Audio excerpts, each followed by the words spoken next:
ప్రభువైన యేసుక్రీస్తు నామమున మీ అందరికీ నా హృదయపూర్వకమైన వందనములు చెల్లించుకొనుచున్నానండి. ఈ రోజున ఒక చక్కటి విషయం తెలుసుకుందాము. సామెతలు 27వ అధ్యాయము 5వ వచనం చదువుకుందామండి. లోలోపల ప్రేమించుట కంటే బహిరంగముగా గద్దించుట మేలు. ప్రేమ అనేది పరిపూర్ణంగా ఉండాలి. లోలోపల ప్రేమించి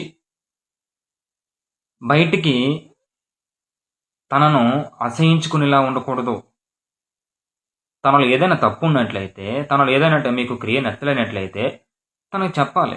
ఇదిగో నీలో ఈ సమస్య, నీలో ఈ పద్ధతి, నీలో ఈ క్రియ నచ్చలేదు కనుక అది మార్చుకుంటే చాలా మంచిది అని చెప్పు.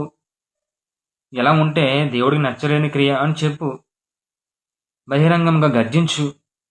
ఒకవేళ గద్దించినప్పటికీ తన తప్పేంటో తనకి చెప్పినప్పటికీ మార్పు చెందలేనప్పుడు అటువంటి వారికి మనం దూరం ఉండడం కూడా చాలా మంచిది.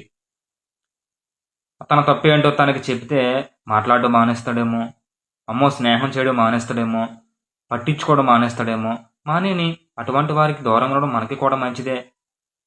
తప్పేంటో తెలిసిన తర్వాత కూడా మార్పు చెందలేనప్పుడు, అతను చేస్తున్నది తప్పు అని తెలిసినప్పుడు కూడా తను సరిచేసుకోలేనప్పుడు అటువంటి వ్యక్తులతో స్నేహం